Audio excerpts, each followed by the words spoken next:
Oh wait, microphone is turned on. Let's turn desktop audio back on. And I think we're live now. Yeah, I had another one for my sketch redeem timer. It had a... Because the thing with the Stream Elements one is I don't think it has a... At least the one that I have set up doesn't have a sound at the end of it. And so I wanted one that had a sound so that it can count down and be like, hey, okay, time's up for your sketch redeem. Oh, sure. But that one was giving me all kinds of problems because it kept going off, and it was a mess. But welcome in. We are live. Hello, everybody. This is Ruthful LA. And I think everything is good to go on audio. If not, chat, please let us know. Homeburger, if you're there, I'm sure you'll let me know. An interesting user says, looks and sounds great. Perfect, thank you. Yay! Hey, interesting user, what's going on? This chat is my, hey, something's not working right indicator. I see. That makes sense. That explains why you don't need your creator dashboard. Right. But what I was telling you before about the trivia league. So I used to be in this trivia league before, and I had a team with some friends of mine, and we were at the Green Turtle, and so we were there like all season long. And of course, you keep the points going for the entire season. At the end of the season, you have... Oh, yours doesn't do it that way? No. Every once in a while, they'll have like short stints of that, but I haven't done that in a long time. Yeah, that's fun. So that's what our league did, and so we were going the whole season long, and it got to the end of the season, and it was one of those situations where the points were in a place where no matter what happened at this last trivia night, this other team was going to win first. We were going to get second, and we didn't know who was going to get third. So we knew that was going to be the end results. So we had all these spare parts from old trophies that we made this big trophy for Trivia League for second place. And then we got this little piece of wood and glued a turtle to the top of it, and that was the first place trophy. Like a little plastic turtle, and then did the same thing for the third place. So that's awesome. When we get to the end of the night, the guy that was running the trivia night, he says, well, we have some trophies for the first, second, and third place teams. And everybody's like, oh, wow, this is cool. And so then he gives the first place trophy to the first place team, and they're all like, yeah, this is great, cool. And then he says, and for second place, and he pulls out this big trophy, and everybody's like, wait a minute, what's going on? That's awesome. Kind of rigged it, but... No, I love that. I don't know if I've told you this, but I have made and will make more, I'm sure, art using old trophies. So cool. I have like a stash of old trophies that are not mine, that people were just giving away, and I just accumulated. And my partner, interesting user, he sometimes helps me kind of paint little outfits on them, and we make tiny props. And yeah, it's been a really fun kind of upcycling thing. And I found a trophy shop where I can get custom nameplates made for really cheap. So it's a really fun project, and I hope to do more of them. I was in marching band in high school, and we competed, and so we get trophies all the time. And when we graduated, the band director was like, you guys want any of these? So we took a bunch of them, and so we had all these spare parts laying around, and I did the same thing and made a big chili cook-off trophy one time for something we did. Anyway, we're doing lighting and shading. We are doing lighting and shading. So what we're going to do, I have an outline of what I want to go through. And the first is to kind of start off with some shading exercises. So if you've got, you can like just make kind of a bar here. Am I on the screen? Yeah. I'm realizing I need to... Like a rectangle. And then what we're going to do is, starting on one side and going to the other, work on shading in the bar. And because this is how, with pencil, it's kind of easier because you can just push harder or use a darker lead. Mm-hmm. With pen, you have to do hatching or stippling. So I don't know how much you've done with that. Mm-hmm. I've done stippling. I don't think we really did much in the way of hatching. Okay. Yeah. So what I would do, I would start with a 1, your O1 pen, and starting around the middle, and just start putting some hatch lines in here. And this is how I would do it. I'm not. I told you before, I am no expert. Total expert here. And you can space them out more.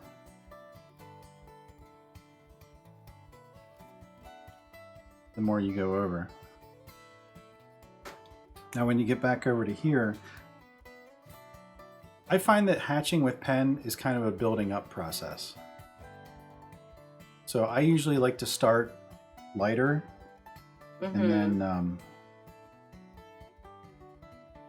and get darker.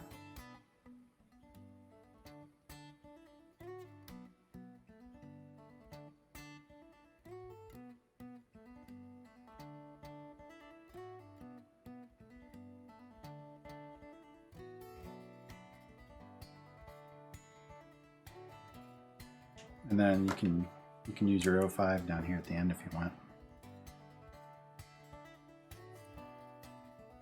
Oops, just smeared my ink.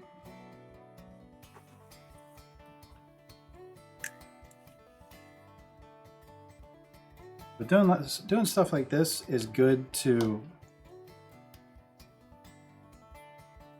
get you used to what things look like and what you can do with the different pens and how things look, because you get that down and then you can come back and do a crosshatch.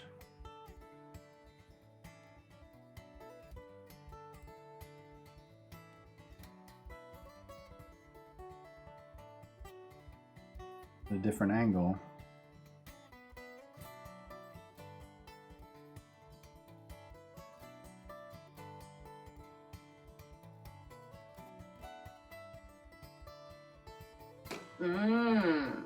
And then you can come back at another angle. And the closer you put the lines together and the more cross hatching you do, the darker you're going to get.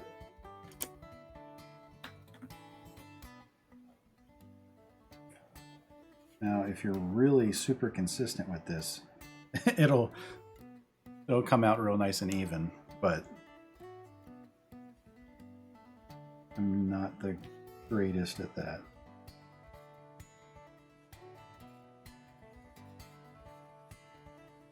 But it gives you an idea of like what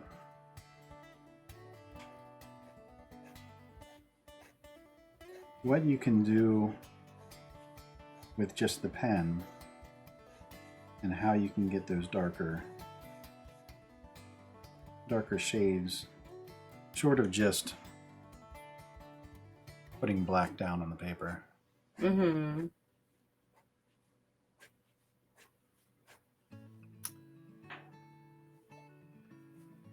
We could do stippling, but that would take a while. Yeah, it is a time-consuming process. I do. For sure. I do stippling projects only after it's been long enough that I've forgotten the last one and how long that takes. Right. I definitely struggle sometimes with stippling, mainly because it just takes 1 second of being impatient and you've ruined it. All your hard work is ruined.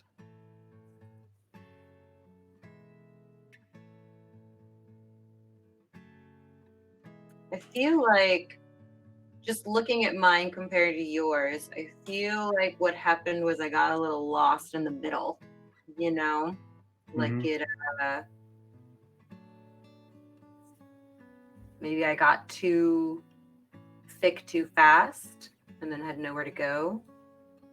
Yeah, in hindsight, it might have been better to start on one end, kind of work your way across. I guess I got impatient. That's all right. I am the same way. You just want to dive in, right? You're like, I'm just going to go for it. Let's just do it. Yeah, and this is exercise stuff here. So it's like that kind of stuff. A lot of times it's like, I want to rush through that so I can get to the other fun stuff. Right.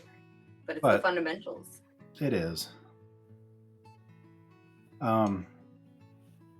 So a lot of times, like this is what I'll do. Sometimes if you've got like a how do I want to show this? Like if you've got a cylinder, for example.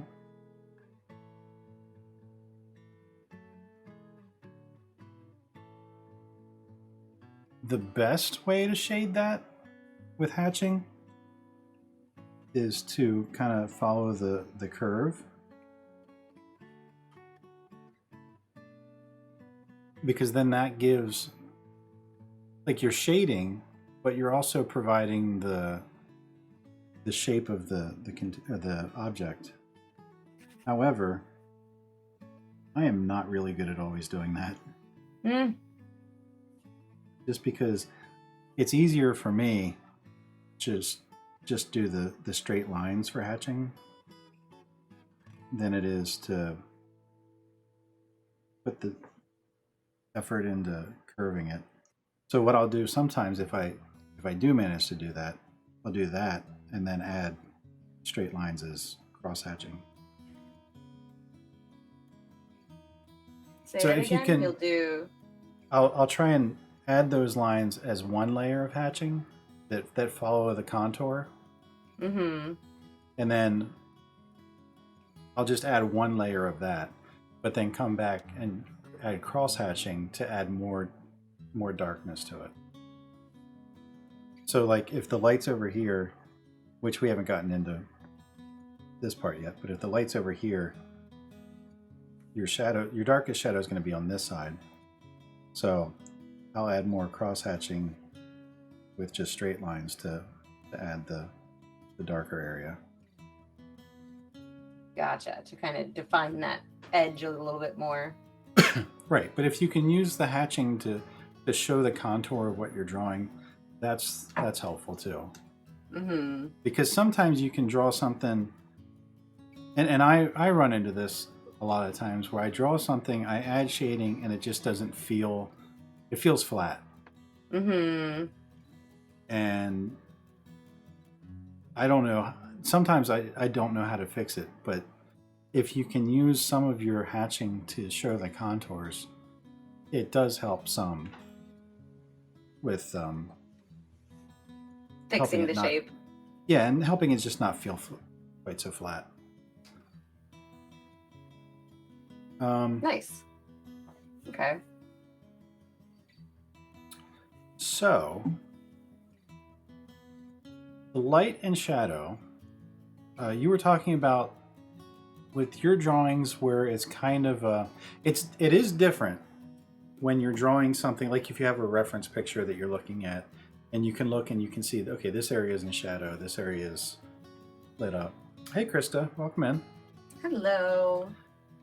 It is different doing something like that than if you're just drawing a scene and you're kind of making it all up in your head and trying to figure out, okay, where does the light go? Where does the shadow go now? Mm-hmm. So, generally speaking,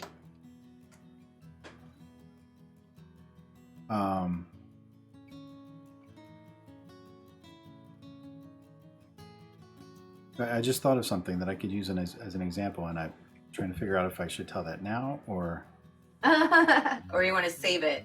Or save it for after I explain this. But generally speaking, all right, here's our horizon line. Mm-hmm. If we've got a tree here, this is going to be a beautiful tree, trust me. It's going to be gorgeous. It's going to be gorgeous. Here's our tree. If the sun is over here, this is high quality art right here, let me tell you. Love it. Basically the way that, and this is, it's super simple. So I hope this doesn't sound patronizing, but if the sun is over here, basically what you do is you're taking the line from your point of light and broadcasting that down around these things. So that'll be coming down. You'll have a, well, I guess in this case we'd be coming out this way. And so we'd have a shadow out here like this.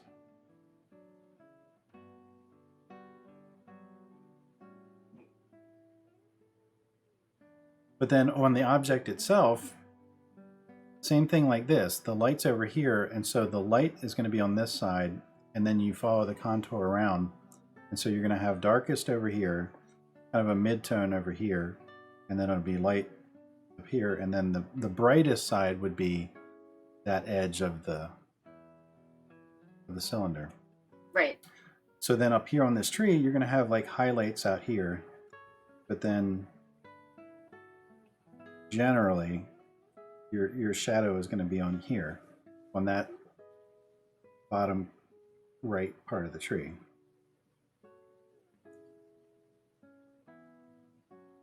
And then of course with the tree there's going to be little spots here and there where it peeks through. Right. Mm-hmm. Now the same thing, if your light is over here, it's going to do the exact same thing, just in the opposite direction. If it's directly overhead, you're going to have something like my high quality tree again. You're going to have the shadow like straight across the bottom, and then your shadow is going to be like directly under it. Right. That's if it's like directly overhead. That's more or less the gist of it. So when you're doing something that you're creating a scene kind of out of your imagination, you basically have to pick where you want the light to be. Mm-hmm.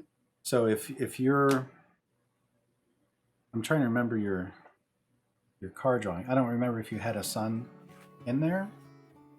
I don't. Well, I do, and it's in the background. Where is it? I thought it was here somewhere.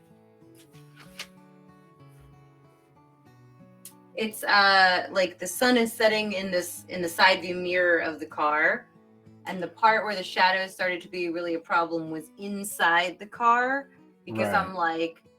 I'm like I don't even know if the sun's really hitting the interior of the car, because with like chair backs and Right. angles and stuff, is it even, where is it? Well, it's lost to the ether of my studio.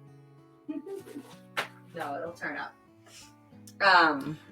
But you would see, and actually what you could do, what would be fun to do one time, now that it's all done, is kind of park your car. Finished. Oh, it's not done? Oh, sorry. No, I Oh, okay. I got So then frustrated and I was like, I'm coming back to this. Well, here's what I would recommend you do with it then. After we're done all this, kind of think through like what you think would be the case, and maybe sketch that out on a piece of paper. Go park your car somewhere where the sun is setting in the back, like behind you, and then just kind of look around and see where the shadows fall, because I think you'll find that there are a lot of like you said, the backs of the seats would cast a shadow up onto the dash. The head of the driver would cast a shadow. The car frame itself, and especially when it's a low sun, you're going to get more pronounced shadows off of that than when it's high overhead. Right. I think I just got super intimidated by the amount of like imagining that would be required. I can understand I don't know that. if my imagination can do this. What you may want to even do is if this is your dash, and then this is a super simplification of your drawing, or painting, I guess. As I'm drawing over top of stuff here.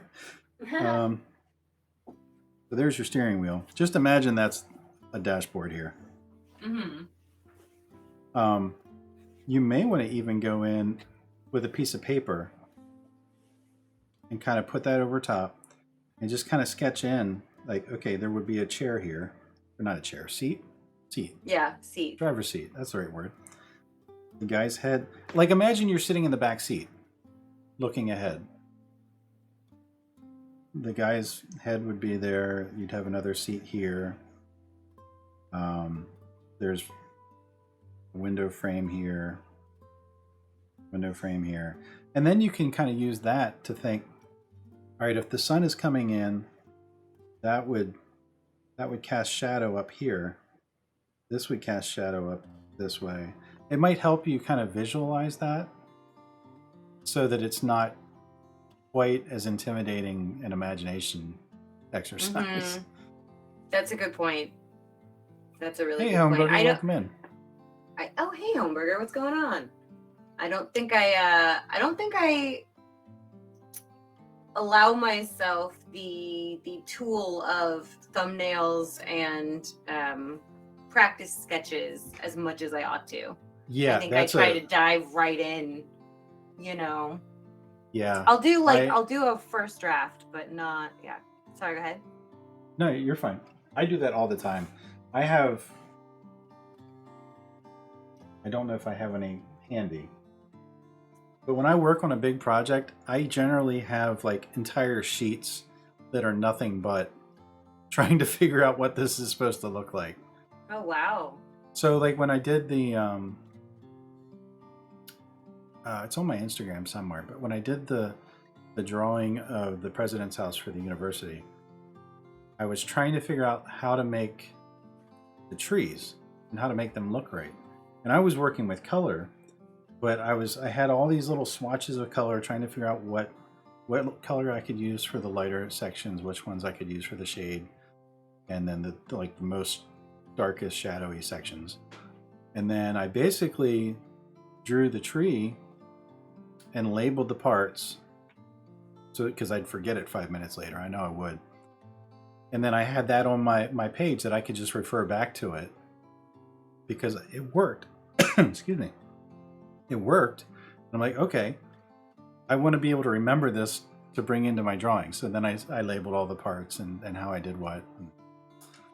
But I do that a lot. I'll do practice versions all the time because I'm always afraid of screwing up my good drawing. So I'd rather fool around on a piece of scratch paper or something. But then I have these nice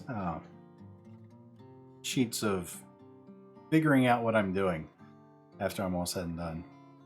I think that's so cool though, and I think it's an approach that I really would like to try more, because I think what happened with me on a creative journey is that once I finally learned that if I spend enough time with an eraser and time, I can eventually get a drawing kind of where I want it to be, but I didn't know that for so long, so I would just give up.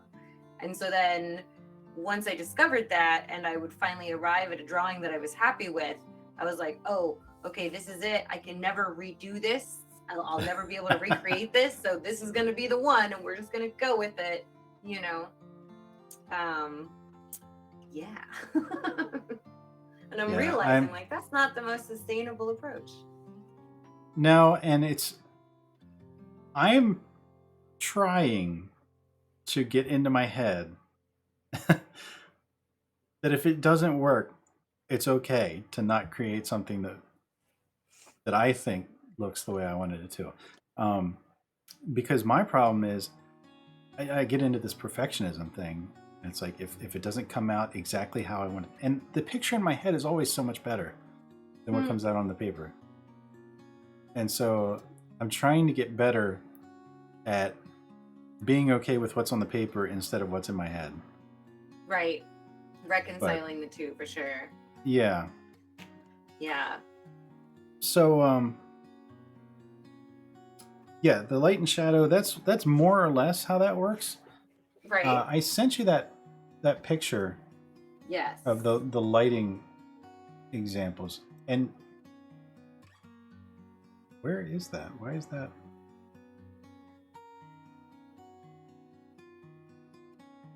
Oh, there we go. So I sent you that because a lot of times photography is a good place to look for lighting examples Mm-hmm. because they're all about lighting and shadow, and like photographers know what they're doing when it comes to lighting and shadow. And so I sent you this. Well, I sent you the big image, but this is off of a website, and I can send you the link for it later. But like these are all different examples of, and what I love about this is it shows you the lighting source. So right. You can see where it's coming from. Yeah, so like this one here, it shows you the model, the camera, and the light source, and how they're all set up, and then the lighting effect that you get. So that's helpful to kind of get a better grasp of where things are, where the light is in comparison to what shadows it's producing. Mm-hmm. And then kind of I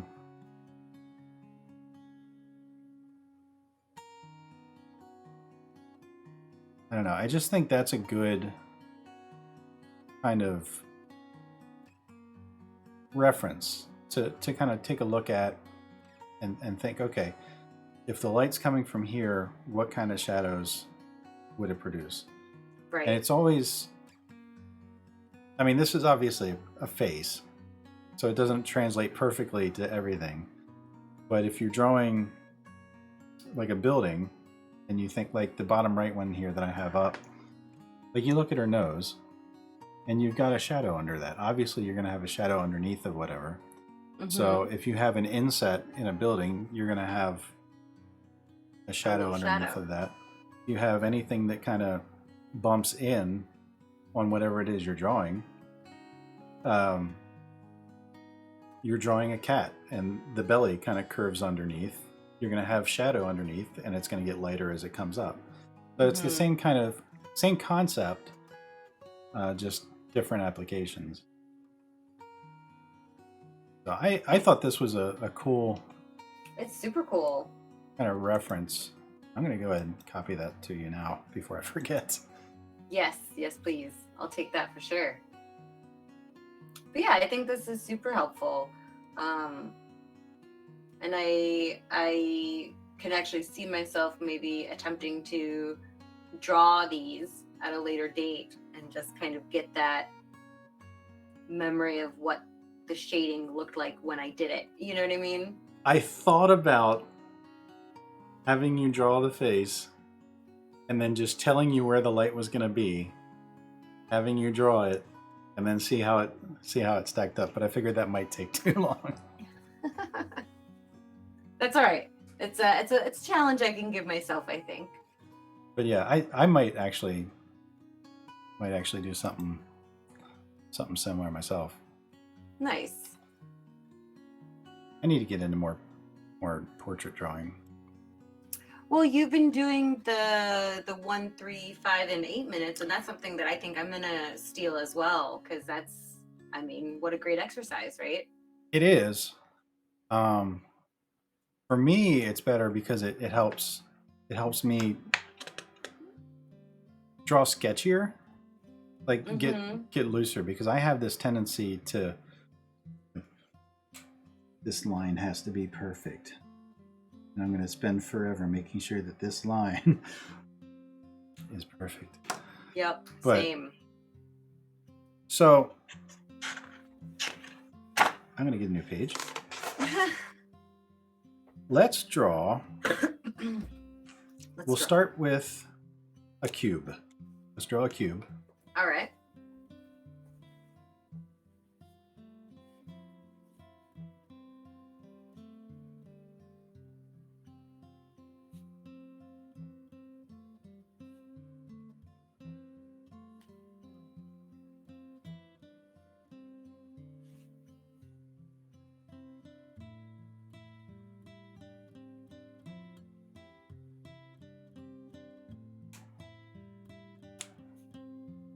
and then either add on to it with something or cut into it with something.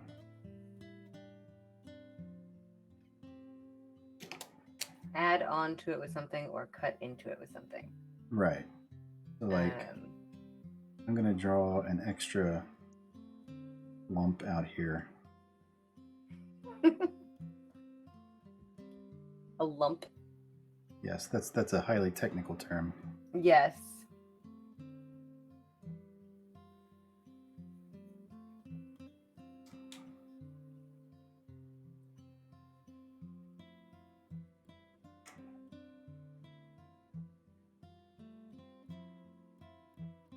I think I made this way too small.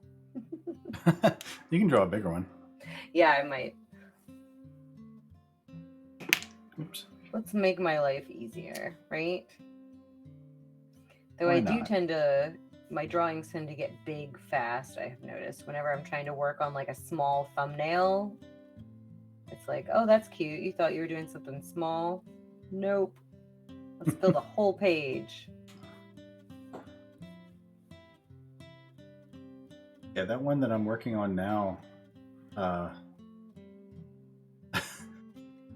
it's like I forgot how big 11 by 14 is. It's like, Oh. I got something on the page and then I looked around. I'm like, oh, there's a lot more blank space here. Whoops.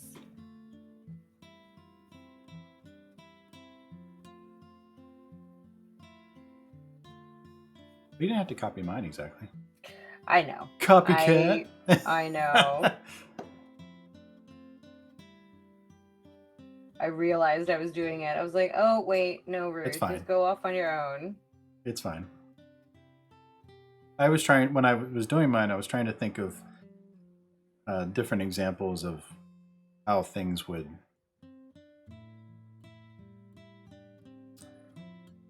cast shadow. Right. Okay, so now, we got some shapes. Where is your light going to be?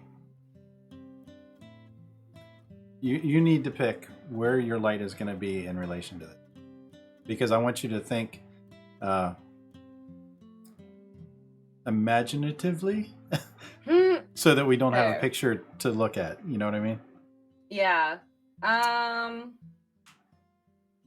Maybe like from over here, kind of. No, Like that's a little too harsh. Over here, yeah. Yeah, that'll work. But okay, really so where would? Sorry, go ahead. Where would that be casting shadow then?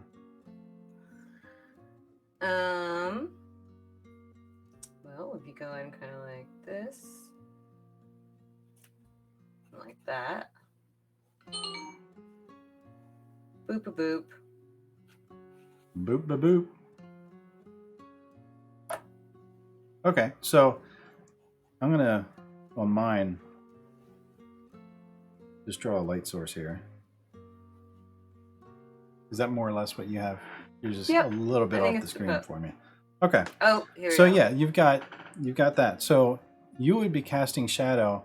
Now, I'm assuming if this is a sun sort of light source, it's going to be higher up. So you'll have,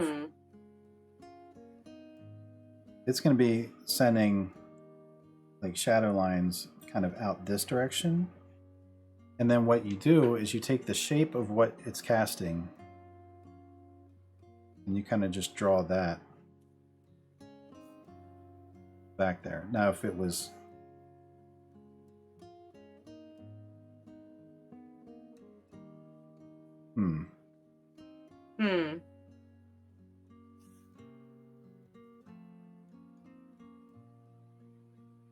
Okay. I think it's because on the paper, I think what's messing me up at least is because it looks low, the light source, even though we're saying it's high. Right. So somehow I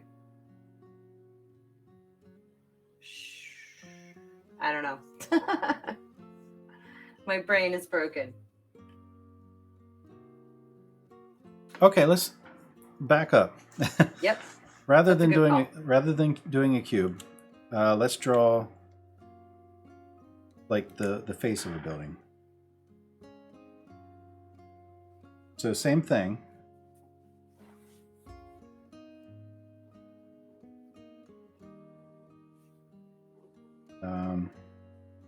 And draw different things. Like this will be a bump out. We'll work in 2 dimensions first. And then you've got these little doodads over here. All right. Okay.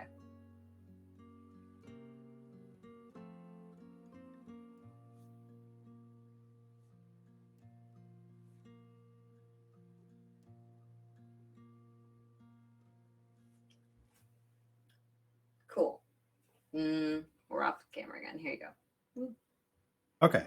So now if your light is, let's say, up and to the right, kind of where this one is on mine. Yeah. What kind of shadows are you going to be casting? Or areas of shade?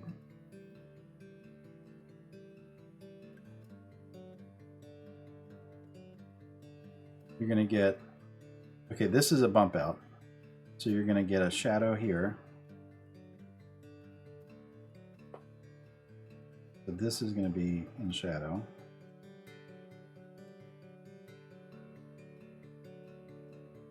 Right? Because that's, the sun is coming down this way. So you'll have, this is an inset, so you'll have a bump in. And you'll have shadow here. Because it's coming down and from that side. These, that's an interesting shape. I'm not entirely sure. I don't know what I was doing with those. What that would look like. But more or less, you just take the bottom side of everything and the right side of everything and put shadow and shade on that.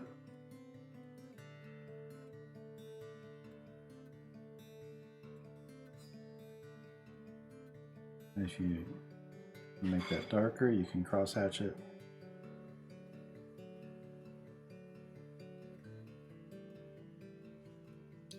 Not sure if I got this archway right. So that would be.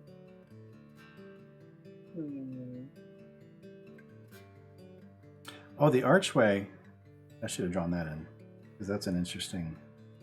That's a more interesting shape than a box. Because that, your arch is going to kind of, you'll have the shadow coming up and it'll keep that shape more or less.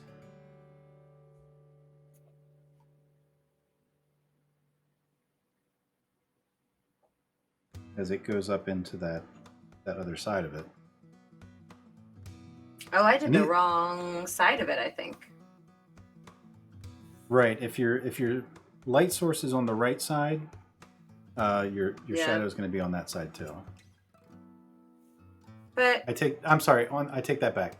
On the insets. Right, because it's on the inside. Right.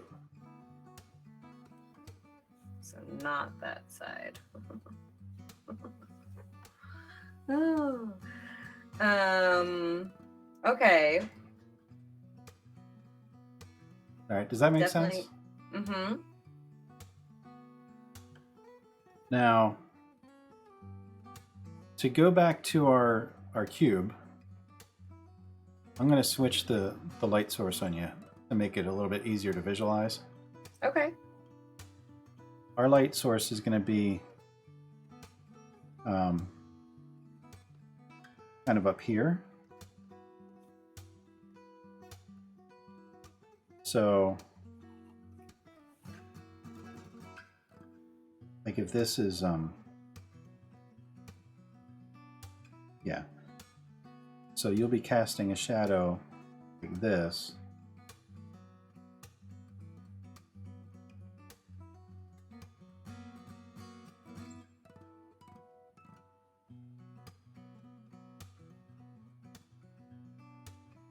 From that light source.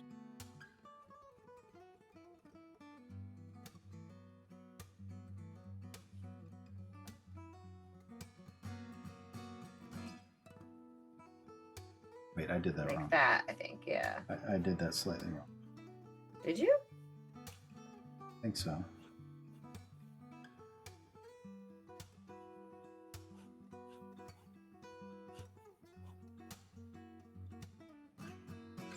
Oh, because this should have been...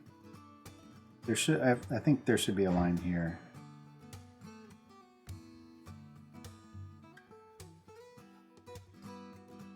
The extra comes out the far side, not the nearer side, I think. Does that even make sense? No. Wait, what did you do?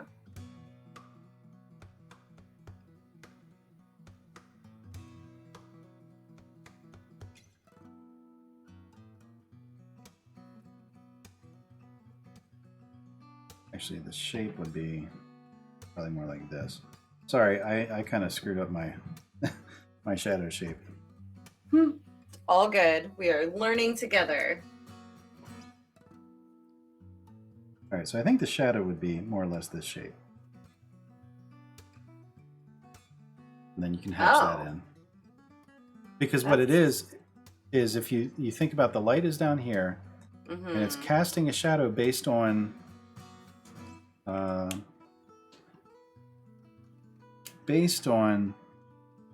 more or less these edges. Right? So the longest shadow is going to be this corner. So that's coming down, projecting down like this. This corner is going to project down here. And of course, none of these are perfectly... Well, thanks for the follow, Undersized. Hello, None of those welcome. are laid out perfectly, but it's more or less the gist of it. Now... Mine ended up very different. Well, and that's fine. But the important thing for me is that you're knowing like where the shadows are going. Right? Well, the shape of them kind of takes some sorting through and figuring out. Yeah, I think that's what I'm still kind of struggling with, because I don't think I really got it on this one. Because I basically did what you did, but it felt wrong. So then I went back and tried to make it this one, but then that feels wrong.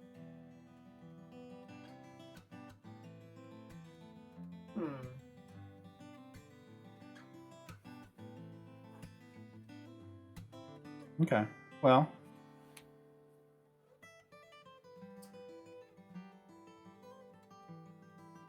You're like, oh, it's a lot harder to teach her this stuff than I thought. Well, that's why I clarified at the start. That's fair.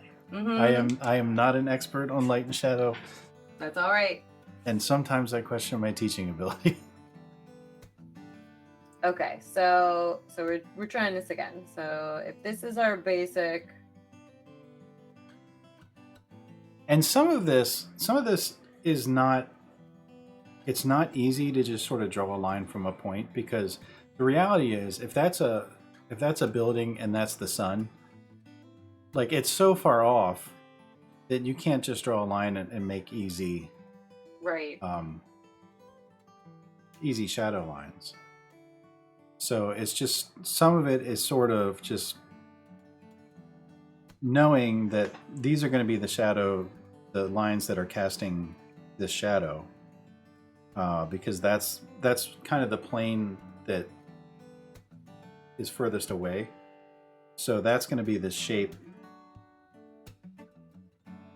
All right, let me explain it this way. This might help. Okay. I know that that's the outline of what our shadow is going to be, right? But I don't know what that looks like necessarily. But here's what I do know. It's going to have 1, 2, 3, 4 sides. Excuse me. Because there's different sides of this shape. Now what that projects to on the ground, that's going to take some figuring out. Right. So when I look at this line is going to be more or less direct to the sun. This line is going to be more or less direct to the sun. Well, light source. I'm calling it the sun. Right. This point is going to be the furthest away, the longest shadow, because it's up higher and it's further away than this one and that one. So that's why I kind of got this point here. But is it further away than the Than top this? left wall? No, not the bottom one, but the top point of that same line. This part. Aren't these two? I guess that's the part I'm not clear on, why these two would be not parallel with each other in the shadow. You Why might would be this right. be farther away?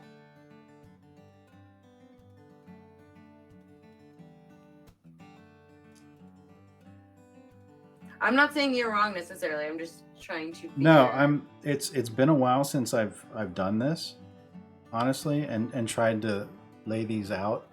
Mm-hmm. Precisely. And so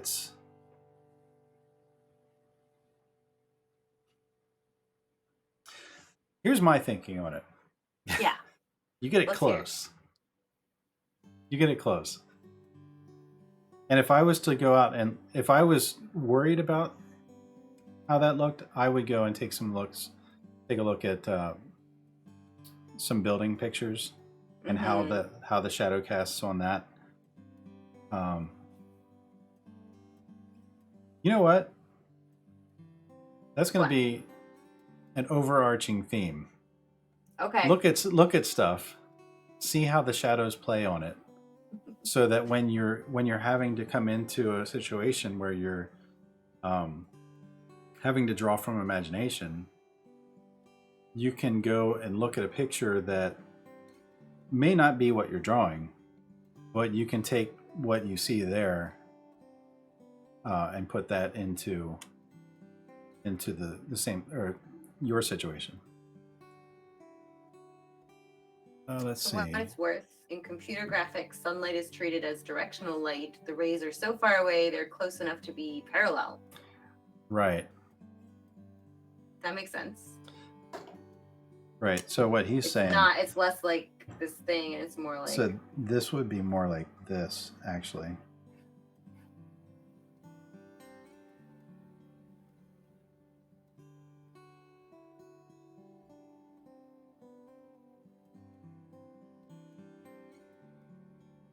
That's probably more accurate. The red part, I mean.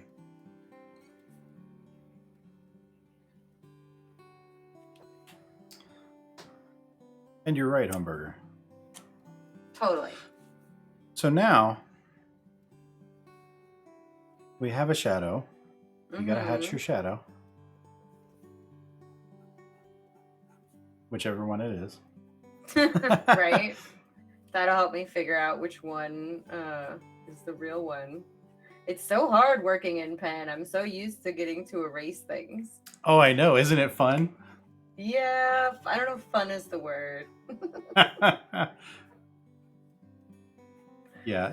When you didn't say for sure which one you wanted to use, I'm like, well, I'm gonna make her draw in pen because then she can't erase. Hey, I need it. I need to be pushed outside of my comfort zone. That's really the goal of today for me. Is like, even if I don't come out of this with a better handle on lighting and shadow, at least I got out of my comfort zone and showed the world what a fraud I am. No, I'm just kidding. You were saying I got it hatched now. Okay, so then each of these pieces that you have on, well, you don't have any on that one. Well, no, but if you add those in, each of these is going to have a cast shadow as well, and then shade on it. So this, I'm going to start up here at the top. I had that ellipse drawn in there that I was kind of thinking of that as like if you took a cylinder and cut into the cube. That's what I was thinking for that. So the sun is coming from this direction. So this side right here is going to be in shadow. The side that's closest to the light. Right. This side is not. That's going to be getting the light. So you're going to have one of those situations where more or less just like your shading bar that we started off with, you're going to start dark over here and get lighter as you go around.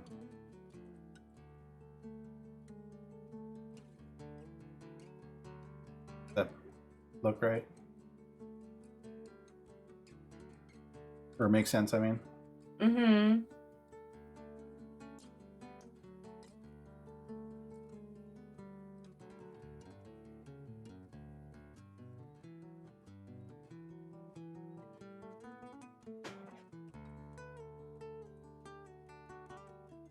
Kind of. You got the gist of it. Mm-hmm. It's hard to see because on my screen everything's small. Right. I'm having that same trouble. I'm like, what is he drawing? So actually, I can probably...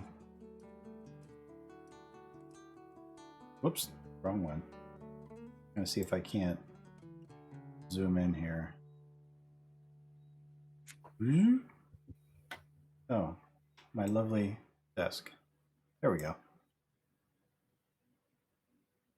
So now we've got this bump out on the side. So this side, this one right here, is going to be in shadow. The top is probably going to be most in light. This side will be shaded, but not as dark as this side. Because this side is the furthest away from the light source, so that's going to be in complete shadow.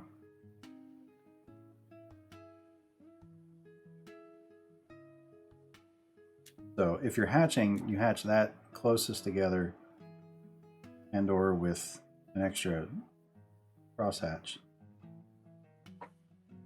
And then that one, you just do a little bit lighter.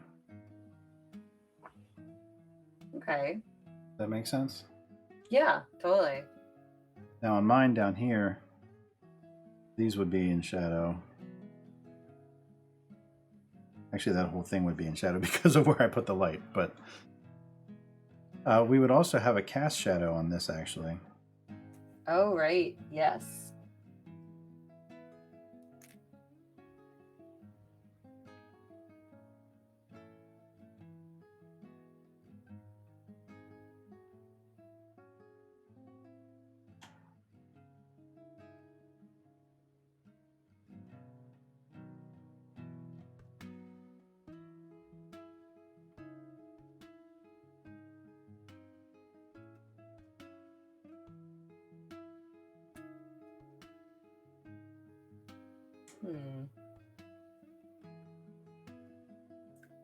I think it's harder when you're working small. Yep. It looks like you're drawing stuff a little bit on the smaller side, so. I am. I could definitely try bigger, or on the next one, I'll definitely go bigger. I went big on this one. And then abandoned it. But yeah, that makes sense. All right, now let's draw apple.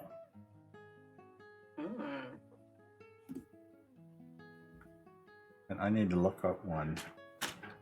Same. I mean, I could draw an apple, but it might not look like an apple.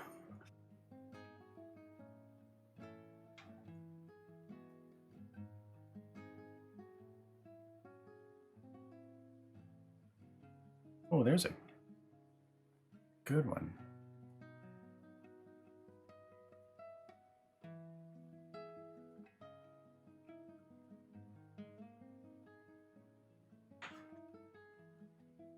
All right.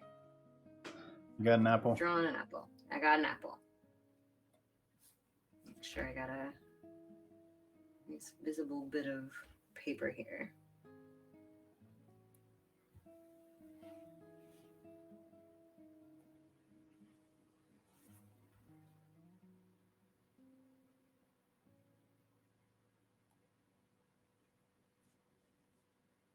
also at the disclaimer that I usually sketch stuff before I draw it in ink.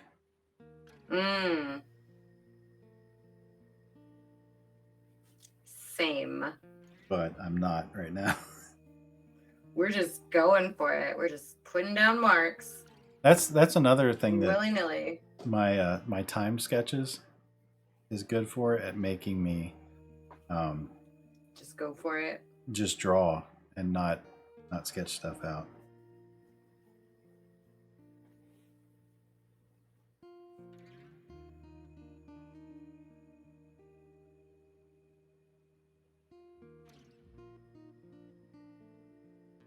Yeah, I definitely need to do that exercise. I think there's a lot to be gained to just forcing myself to just go for it and not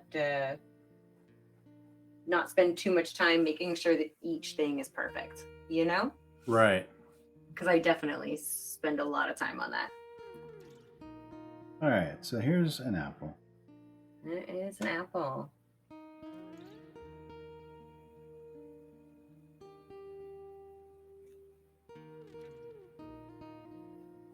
And I'm looking at a different apple than you're looking at. Right.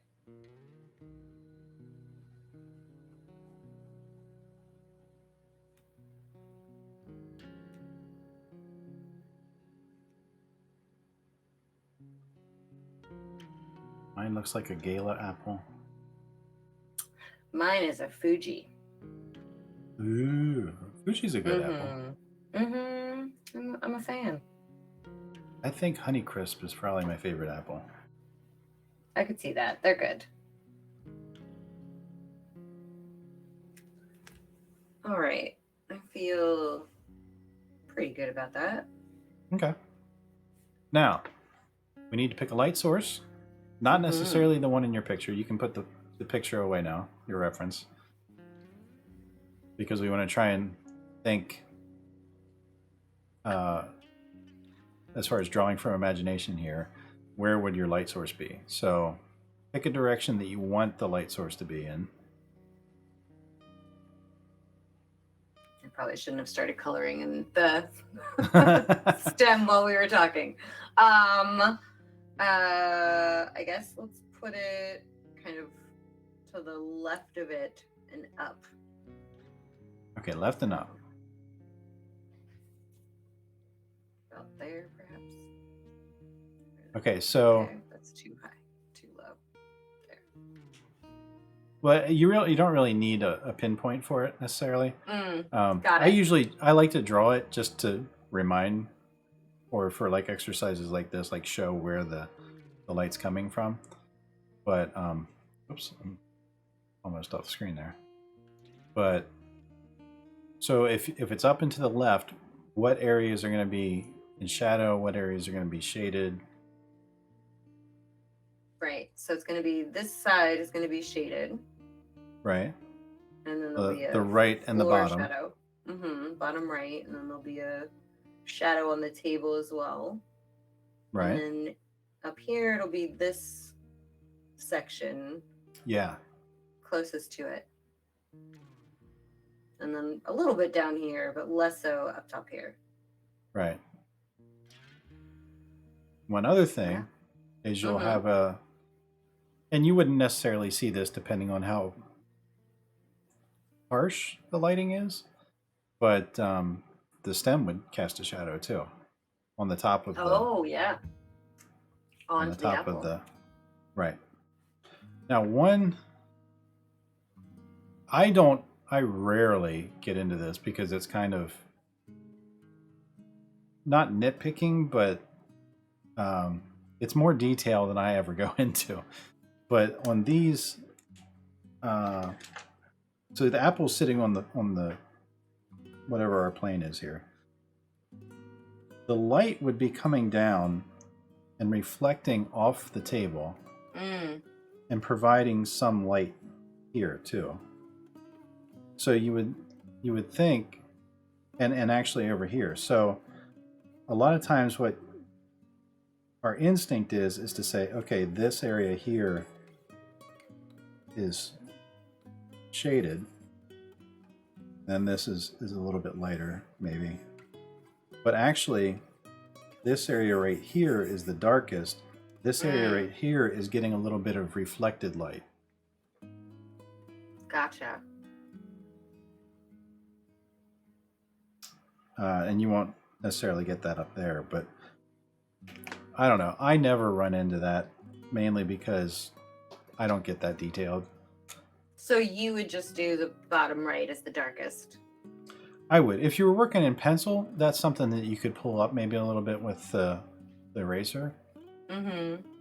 But what you might do, if you want to show that, is just go real...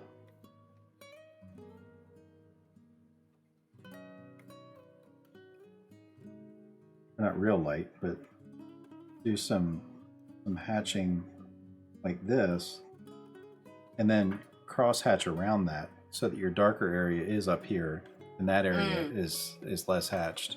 Does that make sense? Mm-hmm. Okay. So go ahead and shade your apple.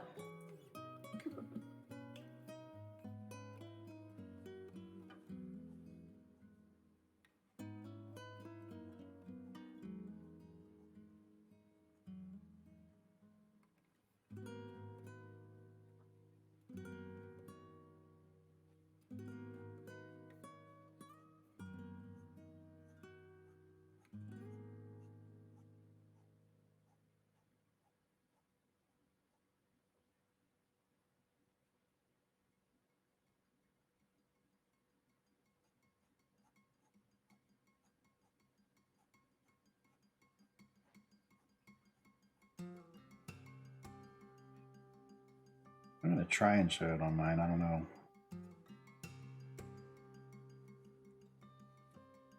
How that'll come out, but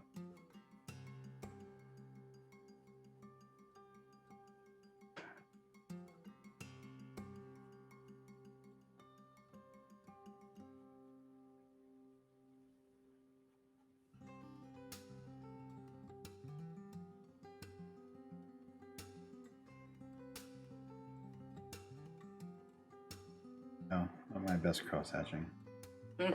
Same.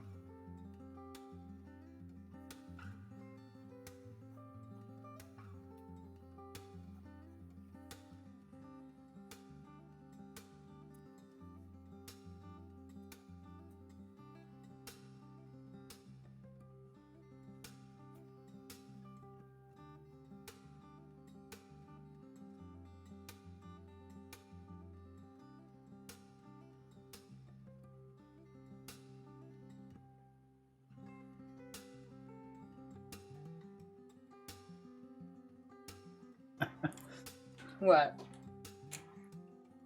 You laughing at me? No, I'm laughing at I'm going to label it just in case it's not clear. I don't know. People know it's an apple? I don't know. Oh wait, I got a shadow.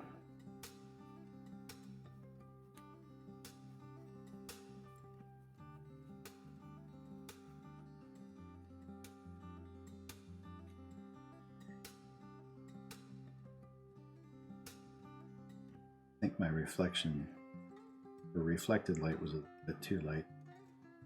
Because it's never really bright, it's just slightly less dark.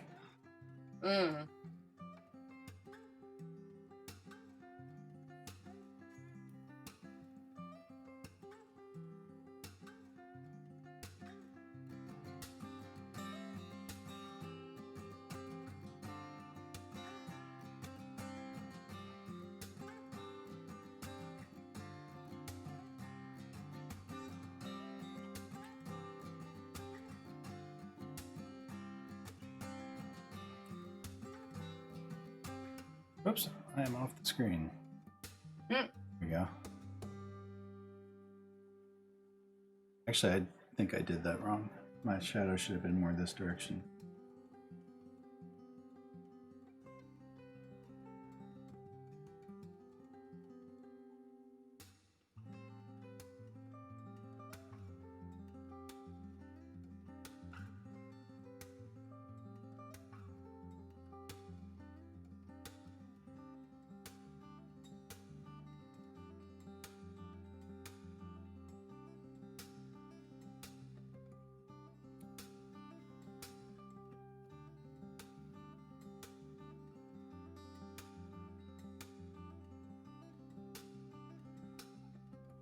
Well, that's looking good. Yeah, you think so?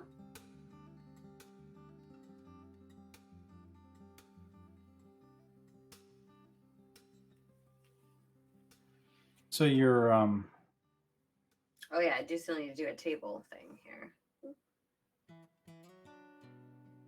What were you gonna say? Oh, you made 2 shadows. yeah, I'm not sure if I feel like my shadows are a little. I was a little inconsistent because I was looking at this and I thought, well, that looks more like it's coming straight from the left. So I drew this one, but then I was looking up here at what I drew for the stem, and that looks like it's coming more from that angle. So I'm not sure what I did. That's what I get for not planning. This is why I sketch things first. For sure, yeah. I really gotta start doing that. I mean, I like do like basic planning, but like really. And you label the label and the arrow.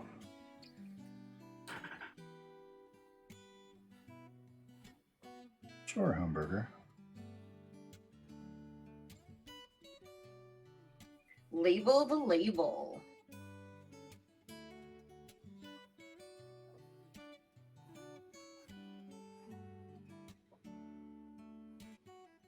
There you go, hamburger. Labeling arrow and label.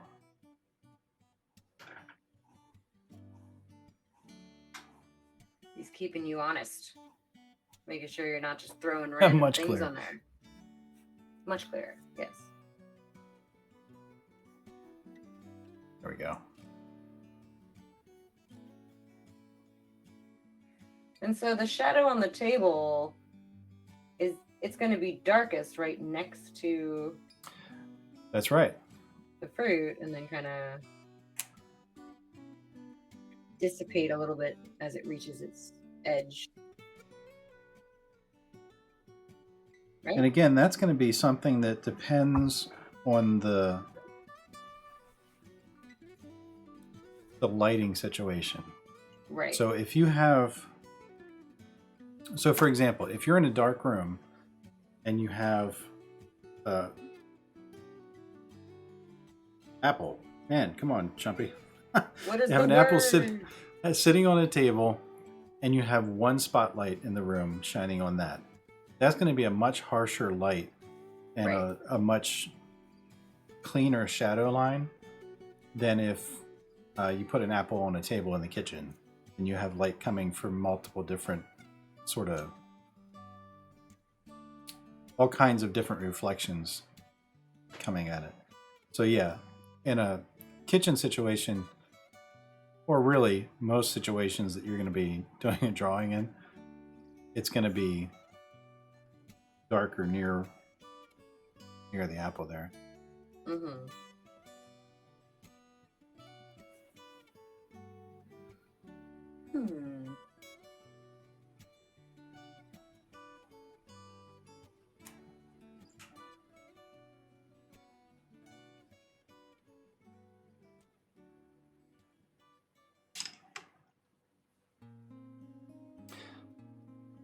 It feels like I'm not going.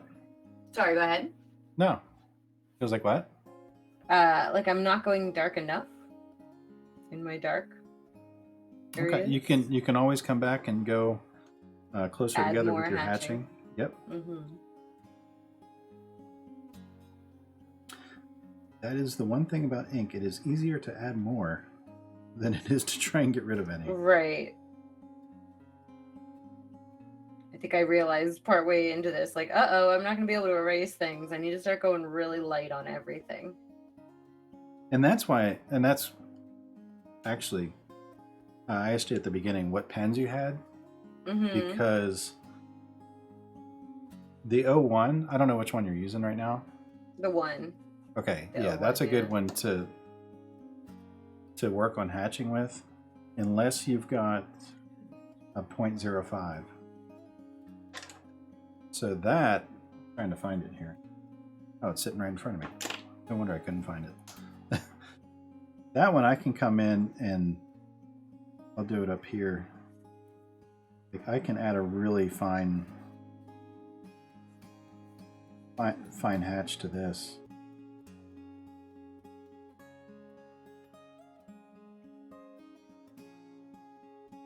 That I can start nice and light and then bring in more. But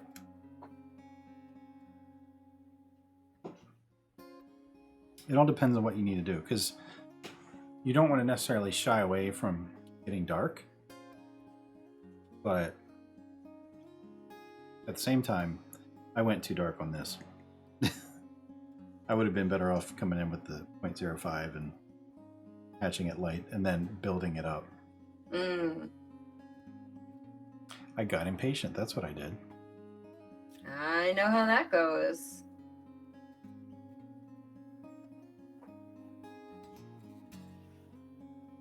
All right.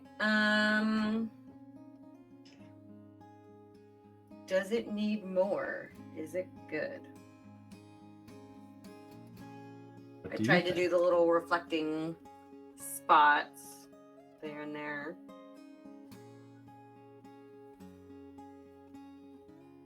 Yeah, that actually looks pretty good.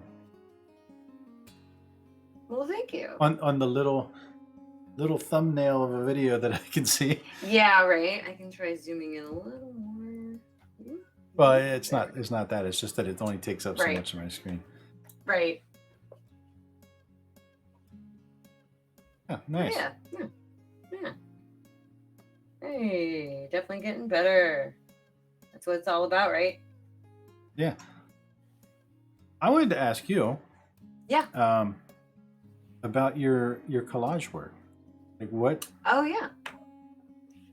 How do you go about doing that, and what? What's the process there?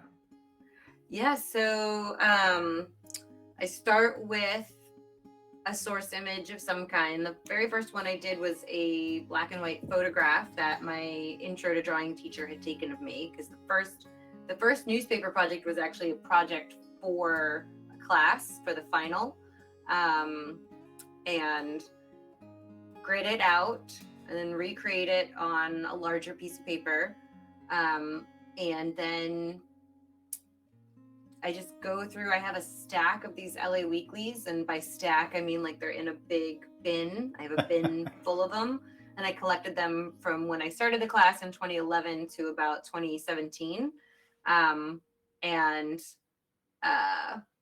just flip through them looking for either different textures or different colors and values, and then it's kind of like making a puzzle. I don't know. It's hard to describe really, because I then look through those papers and arrange them in kind of a range of tones, and then cut them out and glue them down.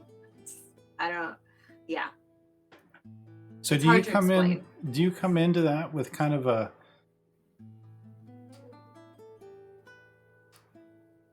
what am I trying to ask here? Do you go in like knowing what you're going to do, and then you find like, oh, this texture would be cool for this, or this tone would work cool for this? Or is it kind of like figuring it out as you go? It's both. So I'll start with a vision. Like when I did Frida, there was this like rock texture behind her. So I started there, and I looked for pieces in the newspapers that had a kind of rock texture, but were also in the same color family of what existed in the original. And so I don't know if you have much experience actually like completing puzzles, but for me, I have kind of two different techniques that are opposite. One is you are looking for the piece that fits in the space that you're trying to fill, and you're scanning the pieces to see, okay, which one has that pattern or that line or whatever. And then the other technique is you have a piece and you're looking at it and you're thinking, where in the puzzle would this go? And with the newspaper, I'm doing both things, not at the same time, but I kind of alternate. Sometimes I have a piece and I'm like a piece of paper and I think, okay, this would be perfect where is it going to fit? Where will it be right based on if it's darker or lighter than what's existing, or if there's already an angle, if I need to follow a line. And then other times I'm looking to fill a space and I think, okay, I need to flip through my newspaper and find green that is this color, or, you know, text that is this size and this boldness, that kind of thing. So, yeah. That's cool. I never thought about it that way, but when you say that, it makes sense. Like you're looking for, because I think about, I have done puzzles. Well, our family does puzzles and they sit on the Right. table. And so then you walk by and you're like, all right, I'll do one piece. And then 20 pieces later, okay, I got to Right. do something now. But it's like And you so pick up a piece and like, you okay, pick up a where piece, would right? this go? And so I can see like you flipping through a magazine and you find something like, oh, where could I put that? That makes a lot of sense. But then other times I'm looking for something to fit what's already there. Oh, I need more orange with, you know, wispy texture to it, or straight lines because I'm making something more rigid looking. That's Right. the thing that really trips me up, is that when there are lines in the piece of paper that are going at an angle that is not the angle of what I'm trying to create, it can be disruptive. It doesn't have to be. It really depends on how bold it is and how much it stands out, you know? Yep. Yeah. Yeah. We have Ruthful LA in with us today for Welcome In Wednesday. So if you aren't following her, go check her out. And so you do that. You also are in the middle of a fundraiser, aren't you? Charity streams? I am. Well, it's mostly wrapped up, but I'm definitely happy to accept more donations for it, of course. It's for a cat rescue, a local cat rescue called Stray Cat Alliance. And yeah, it's our 5th charity stream that we've done. And I just love doing them. I think it's a really fun experience to get to explain about a different org to my community, and then, you know, create fun rewards and milestones that I hope are entertaining to people. That's the goal, of course. Yeah, we raised $500, so pretty good. Oh wow. Yeah. Nice job. Yeah. Have you thought about doing a charity stream? Oh. I haven't. I was gonna do one with somebody one time. They had like a whole it was gonna be a raid train. And so one person was going to stream and then raid into the next person and just keep on going. Totally. But it wound up being that the weekend that it was going to happen, like my schedule was all up in the air and I didn't know if I could commit to it. So I had to bow out of that one. But I gotcha. That's a good way to dip your toes in. My first 2 were as part of a team with a raid train, and I that was really helpful, I felt, because then if I had questions about how to set things up, there were people that I could turn to. And it also helped because I'm like, what if nobody shows up? Well, there's a raid train, so at least some people will show up, right? Yep. Yeah. I definitely recommend them. I think they're really fun. And so if you ever are thinking about starting one up and you have any questions, feel free. And that goes for anybody who's watching. If you ever have questions about setting up a charity stream, I'm pretty much always happy to talk about charity streams. I'm obsessed, slightly obsessed, but that's okay. Do you have any specific question about lighting? Oh, one other thing I forgot to mention. Not going to play into this setup here because I have white paper, but if you're drawing on any sort of toned paper, or if you're using paint, actually that's more applicable to you because you've been using the paint. You would have like highlights up here. Where the light would be reflecting off of the object and towards the camera. So you would probably have one there. You might have one here. But just be thinking, like, because the side that is closest to the light source is going Mm-hmm. to be getting the most light, and that's where you're going to be having your highlights. Yeah, I think in my picture there was a big old shiny spot kind of right here. Yeah, and apples are good for that because they are shiny. Mm-hmm. I gotta plug my headphones in here. I'm starting to run low. Uh-oh. It just beeps at me and yells, "Hey, I need juice." I don't think But mine yeah, tell me when they're dying. I think they just die. oh, that's annoying. I have a pair Yeah. of Bluetooth headphones that are like that. Like, Yeah. battery low. Okay, I'm turning off. Bye. Right. So, did you have Yeah. any specific questions that I can No, I feel maybe help with? I feel like we covered that, and honestly, I this has been very helpful, definitely.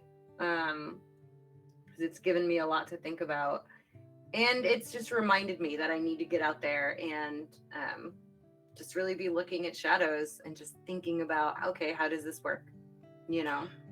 And I think, like, knowing how that works as far as figuring out where the light source is and where the shadows would be and where the shading would be, where highlights would be, um, having that knowledge, and then going and looking at reference pictures and trying to analyze the shadows of that, Mm-hmm. and where the light source is coming from, looking at that um, photography link that I sent you, and being able Mm-hmm. to see, okay, this is where the light source is, so how does that play out as far as shadows on the face and whatever, um, and just thinking through that. The more stuff that you see and analyze and think through that with, it'll help you when you're in a situation where, okay, I'm making this up. Right. Where would my light source be? Where would my shadows be? And then you'll still do dumb stuff like I do every once in a while, where I know that my light source is up here, but I put a shadow on the wrong side. So then I Mm-hmm. try to hide it with something. But usually it helps. Nice. Oh, I know Nice. what else I was going to tell you. The Western drawing that I did. I don't know if you remember that. The Western drawing. Yeah, it was like a Western street scene. I wonder if I can pull that up. I'm just gonna go check your oh, there went my Whoops, camera. not slideshow. I want an image source. That's what I want. I'll have it here in a second. That the lighting and shadow played a part in this because I wasn't sure how I wanted to show the sky. This folder. When did I draw that? 22? Yep, there it is. Oh wow, that's big. Oh, cool. No, I don't think I have seen this one. Okay, so I Maybe did from this before drawing, I was following you. Cool. and I had everything all done in except for the sky, and I wasn't sure how I wanted to do the sky. I was kind of going back and forth between blue sky and like a sundown sort of situation, Mm. because I just thought a sunset western thing would be cool. What I did was I took and just sort of photoshopped and cut out the sky part and put a blue sky in the background, and then I put a sunset sky in the background. And something didn't feel right about the sunset sky. And it took me a few minutes to figure out the shadows that I had in the drawing were all for a high sun. Mm-hmm. And so that wasn't going to work if I put a sunset in the background, because the sun would be low and you'd have longer shadows and it just wouldn't work. So that's why I Totally. wound up deciding to go with a um, more like a midday Yeah, that sort makes of thing. sense. So that one, it kind of worked backwards because normally you would Right. figure out where your sun source or your light source was, and then I don't know. It was just a sort of a after the fact. Oh yeah, this doesn't make sense because of that. Right. Well, clearly you had identified some sort of light source when you were painting it originally, but maybe it was on a Right. subconscious level. I think that's probably what was going on, and like I hadn't thought about. Oh yeah, this is a high in the sky sun, not a Not a low sun. right, not a low sunset sort of Yeah. thing.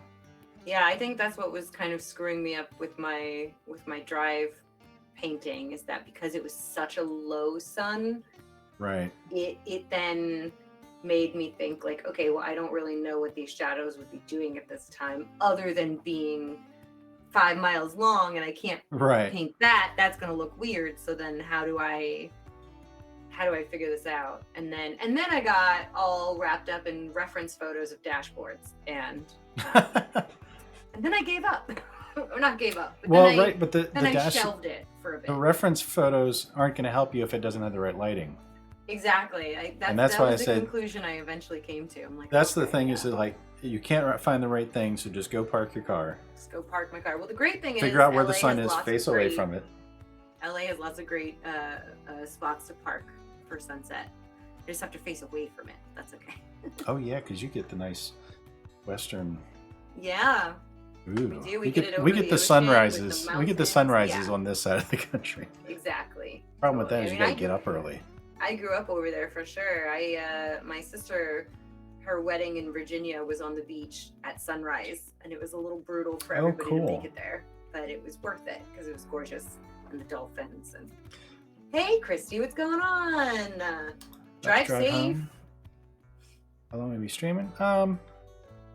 Not much longer, actually. I think Yeah, we'll be on for a little bit. Yeah. I don't know A how long while. your drive home is, Christy. It's hard Yeah. to say. If it's like 5 minutes, you could probably still catch us. Yeah, I can drive anywhere in town in 5 minutes, but we have a small town. Wow. We are not Wow. LA. Yeah, so in Clueless, when he We have- tells her, we have an like, Amish everywhere farm in right LA up- is 20 minutes. Sorry, go ahead. We have an Amish farm up the street, up the road, at the end of the road, and so every once in a while we'll have a buggy go by the house. Like Oh, that's how nice. small town we are. That is small town. Yeah, it takes about an hour to get most places in LA. Really? That quote from the movie about it takes 20 minutes, that's not true. Wow. Well, I mean, you said maybe it you was- said that like 20 minutes, and I thought, my old city that I used to live in took 15 minutes to get across town, and it's nowhere near the size of LA. Yeah. No, I mean it's just a quote from Clueless. He's yelling at her and saying Oh. everywhere in LA takes 20 minutes, and I'm like, no, it doesn't. But he's but also in that era and in that world that they were in, she wasn't in downtown LA. She wasn't in South Central. She wasn't in like, Okay. the farther parts. I mean, she wouldn't have been, right? She's a Beverly Hills girl.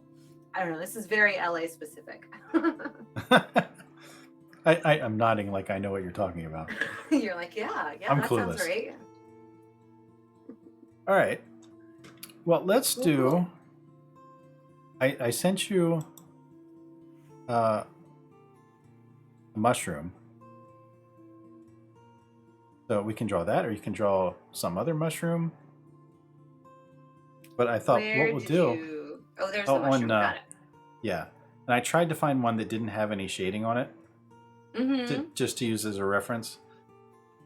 But I thought, well, we can draw a mushroom and then shade it, Yeah. because that's I think going to that's be kind of a good. You're going to have round shapes. You're going to have areas that are in direct shadow. Totally. I think that's a great call. So you can use Yeah, that. You can fresh. find another mushroom that if you want to use that. I told you about Game of Shrooms, right? The I art- think you did. I had a couple of people mentioning it actually to me because because you were Nanu. drawing that little mushroom guy. Yeah. right. But Nanu actually put some stuff out. Nanu artwork. Oh, I don't think I know I them. think he did little, if I remember right, he did little stained glass things. Oh, cool. Last year for it? Yeah, I forget. Nice. I'd have to go back and look that up. Well, it's in June, so you have some time. Is it? Okay. Mm-hmm. And you should definitely participate because it's a lot of fun. I did it last year. I hid some art. This year I want to hide art and also try to go look for art. But whatever, I think I had a lot going on that day, and so I was like, whatever, I'll just hide this. Someone will find it. I assume they did. It wasn't there when someone else went to look for it. So, yeah. I am going to sketch this one first. Yeah, you're going to use a pencil? Just to sketch the main stuff. I'm using a pencil. If you're going to do it, I'll do it.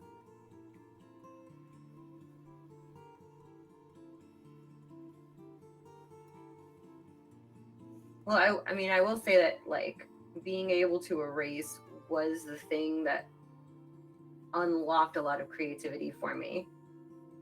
Because until I gave myself permission to do a lot of erasing and spend a lot of time getting it right, like I said, I would just give up. I would just be like, well, this doesn't look great, so might as well just stop. I don't know how everybody else does it, you know. Well, that's the frustrating thing. Like I spend a lot of time in sketching just because it feels like it's hard to get proportions right on a lot of stuff. Mm-hmm. I gotta shrink my screen here.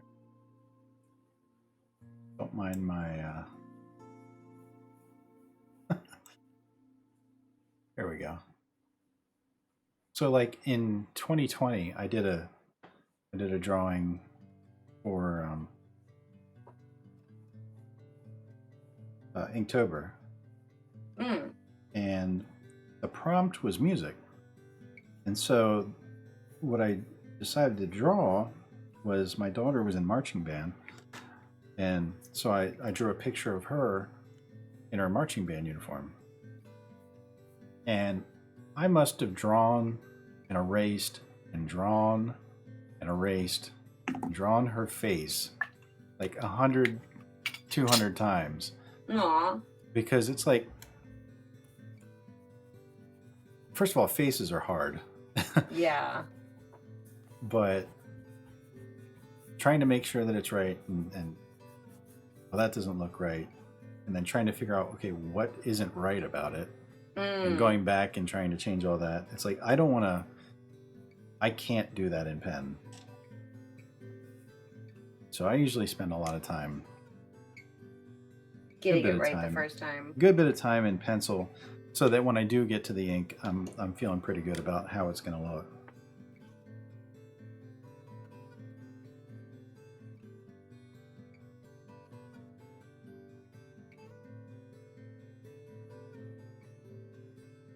So this one, what I want us to do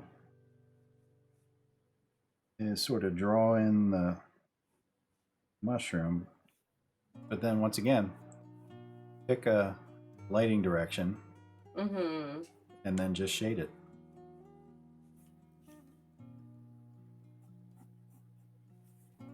Okay. And this is going to be a good exercise for trying to apply some of this stuff. Yeah, and the nice thing about this is you're going to have rounded edges again. So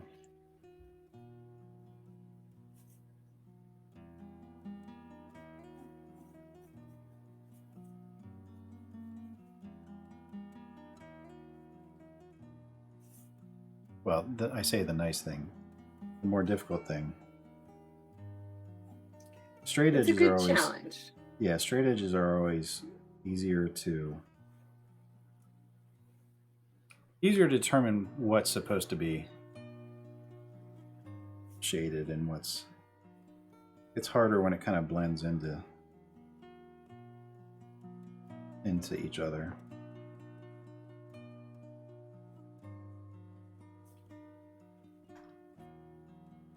I'm really not a mushroom expert. I was just sitting here thinking, what kind of mushroom is this? Well, if it's the red and white kind, then it's the, I'm probably going to say this wrong, but Amanita muscaria, which is the most common, the little like red with white spots kind. I'm just gonna say sure. Sure. Yeah, that sounds right. Because, like, I know we go hiking every once in a while and we'll see stuff out in the woods. And I'm like, I know some of this stuff is edible, but I don't know near enough to feel comfortable trying to get some. The only one that I think I know is chicken of the woods. Yeah. Because that one's got the That's kind of the distinctive.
well, golly gee, Easel. I This can't is do the probably Midwestern my accent. second favorite. Well, I college. still have to No, finish that's Southern. Don't you know? it, and I started this a Oh, yeah, million don't years you ago. know. I have to finish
looking at light and shadow today, and so we did some exercises earlier and talked about how shadow works, how shading works, and all that. So we're just doing some exercises, and nice to have y'all in here. Thanks for the follow, Moonlit Dame. I think I missed one. Big Weird Animal. That's a great name. But yeah, thanks for coming in. I appreciate it. But this is, like I said, this is Welcome In Wednesday. What I like to do on Wednesdays is invite other Twitch artists in and just sort of art together. And so that's what we're doing today with Ruth. It's nice for me because I am probably 180 degrees from Easel's personality. Because I know Easel is full of energy and super talkative. I am more chill and You're a mellow guy. I'm a mellow guy. So it's nice for me to have somebody to talk to and talk back to me during stream. But it's also nice because awesome. A lot of times, and you're getting it this time, but I'm usually the one getting outside my comfort zone on Welcome In Wednesday because I ask people what medium and what subjects they want to do. So I'm usually the one getting pulled out of my comfort zone. So I'll take it. I'll take the chance to sit in my comfortable little box here. Well, thank you for helping me get out of my comfort zone and, push my envelopes a little bit. Yep. No problem. But maybe we could do a newspaper one later. Oh, geez. I just said I was comfortable. Actually, you know what I would like to do sometime? I've seen it done. Oh. Sorry to raid and run, but I got to lurk and get some rest. Feeling a touch. Oh, I'm sorry, Easel. Hope you feel better. And thanks again for the raid. Get some rest. What I have seen done, and I think it's really cool, but I'm not sure how. Like, I haven't really wrapped my head around the process. Is where they take like a map, and then they do a drawing on top of it, or they take like some sort of text page, and then they do a drawing on top of it, and they work that in somehow and make it a part of the art. I've seen it. Yeah, I've seen it. I'll try and look for one later and post it on the Discord. But I've seen it. I think it looks awesome. I just haven't wrapped my head around the process of how you make that work. Well, I worked for an artist for a while as an assistant, and he printed pictures on like dictionary pages and encyclopedia pages. But and my job was to basically flip through the encyclopedias looking for pages that had words that alluded to whatever the image was, like if it was, Audrey Hepburn, or if it was Bugs Bunny, looking for pages that would just make sense with those images. And then I would cut them out and glue them to cardstock, and then they would eventually get sent to a printer, and the printer would print the images that the artist had Photoshop created onto these encyclopedia pages. But I'm assuming that's not really what you mean. You mean something not quite more... I'll try and find an example of it, and then I'll put it in Discord, and you can check it out. Cool. But yeah, how you feeling about your mushy? Feeling good? I'm feeling pretty good about mushroom. Have you picked a lighting direction? No. I should do that though. Well, it's going to be up. I can tell you that right now. It's probably not going to be. No, we're not going to floodlight this guy.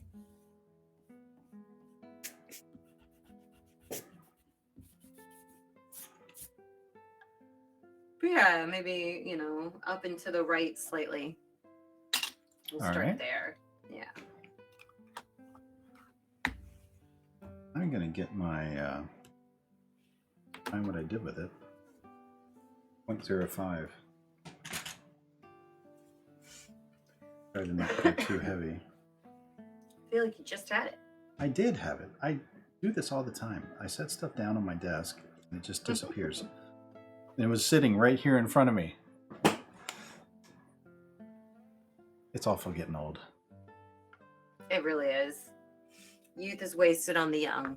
It is. Yeah, and I finally fully appreciate that sentiment. Oh, to have that energy again. Loving mushrooms. Thanks, Krista. All right, so if our Up and to the right. light source is up here, where would you start? Would you start on the little bumps? I'm actually thinking I'm going to start on the stalk and shade that. Okay, yeah.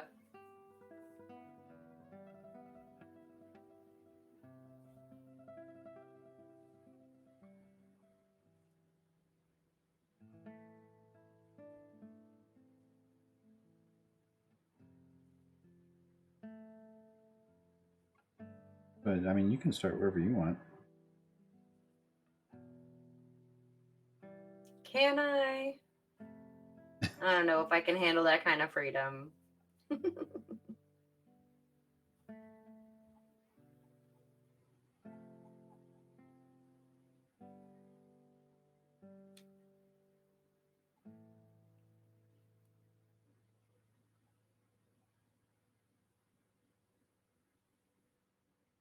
Yeah, I have been wanting to start a new newspaper piece for a while now, but I've been struggling to try to think what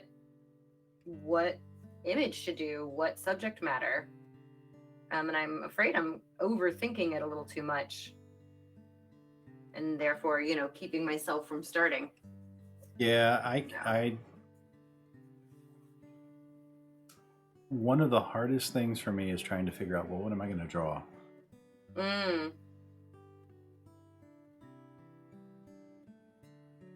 Yep. So and the thing with sorry, go ahead. I was going to say, every once in a while, if I come up with an idea, I try to keep this, I have a Google Doc of just drawing ideas. That if I think of something and I'm not ready to draw it right then, I'll add it to my list. If I find a cool picture that kind of inspires me, I've got a folder. I have a couple folders actually, and I always forget which one I put it in.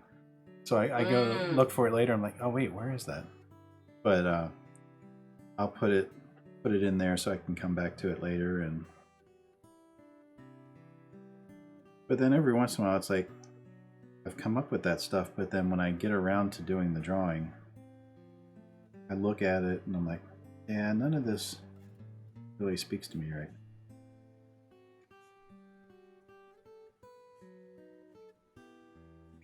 Yeah, one of my biggest challenges when choosing is that since the newspaper pieces take so long, it's like whatever it is, I'm going to be doing this for a while. So, yeah.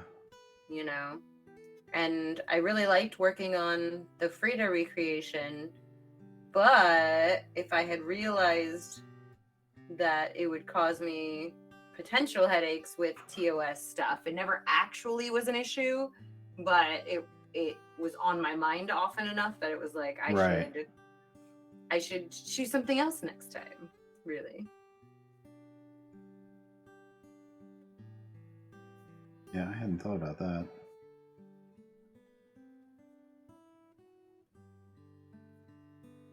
Now, I'll tell you the nice thing about the 0.05 is with the shading, the more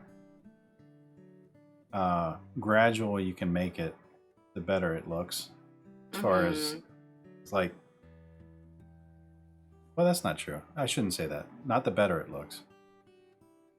When you're doing gradual shading, the smaller pen weight really helps making it look gradual. Right. Because when I use a bigger one, even the .01, sometimes they get really thick, or it feels really thick when I'm trying to make it look more gradual. Totally. I am running into that a little bit for sure. Now the So when problem these with, sorry, go ahead. question for you, the little ruffles that are at the base, if the light is hitting them at the top, then they're going to be darkest kind of at the bottom where the next one is about to be. Is that? I was thinking about that actually. Yeah. I don't know these mushrooms well enough to really know what I just drew. Right. But it looks to me more like it's coming out and flaring up than flaring out at the bottom. So you don't really have an overhang to cast shadow. Now, on mine, like this one right here, whoops, like right here, that might have a little bit of shadow underneath it because it looks like it's almost like a fold. So that one, I might add a little bit, just a little under there. But then, yeah, I'm not really sure. This is a case of it would be really nice to actually know what I'm drawing. Right. Instead of just looking at a reference picture. That doesn't have any shading on it. Right. Purposefully picked for that very reason. Exactly.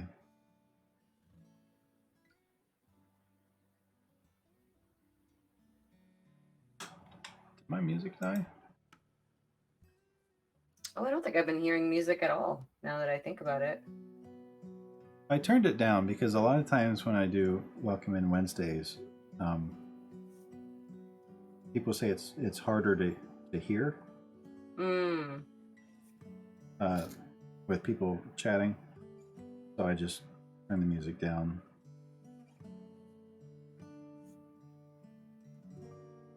But I don't like having nothing. Yeah.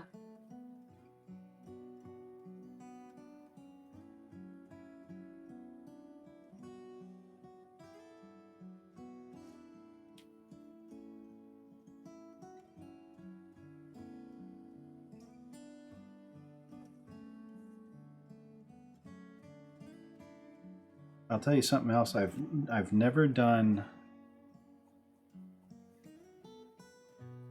I shouldn't say never. The bigger pieces you do, the more you can get away with hatching it with thicker line weights. I've never done one where I felt like, oh, I'll just grab a thick pen here and hatch away.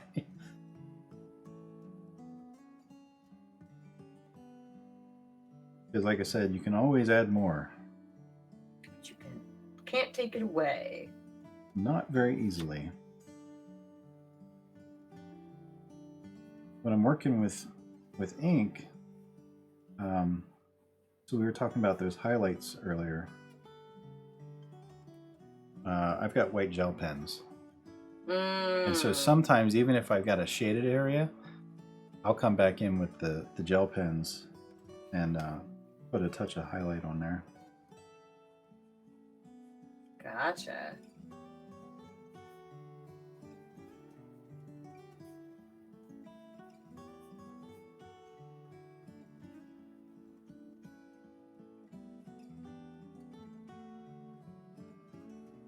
Now this piece right here, what you were saying about the casting shadow, that skirt, yeah. Yeah, that would put a little bit of shade underneath it there.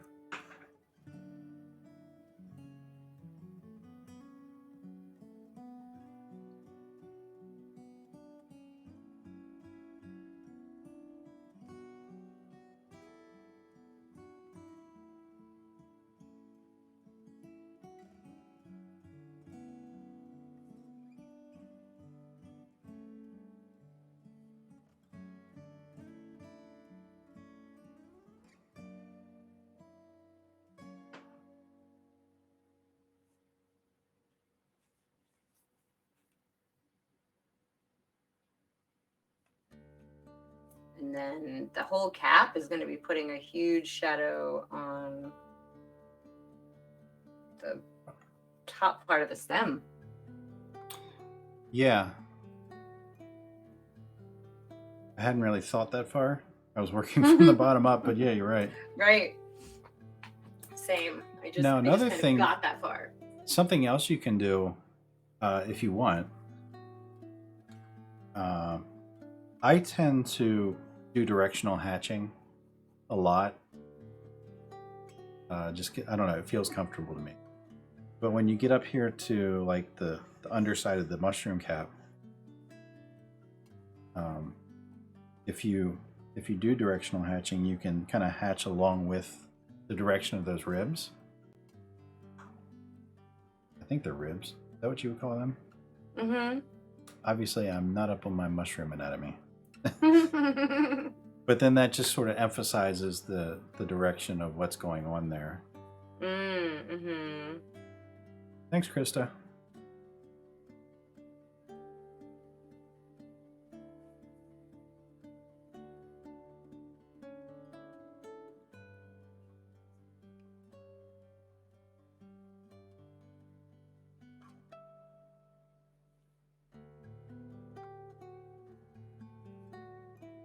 I'm going to try that. It's more difficult when you got these long stretches. Mm-hmm.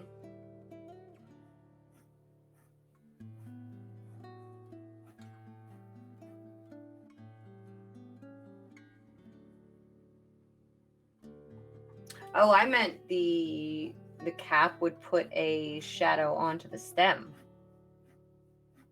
Oh, yeah. You know? No, you're right.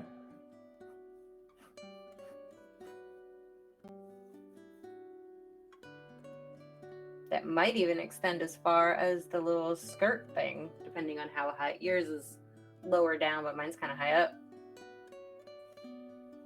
You know? You are correct. But I think I'll finish doing more rib work and then look at that. This feels kind of Dr. Seussy. A little bit, yeah. I'm not mad about it.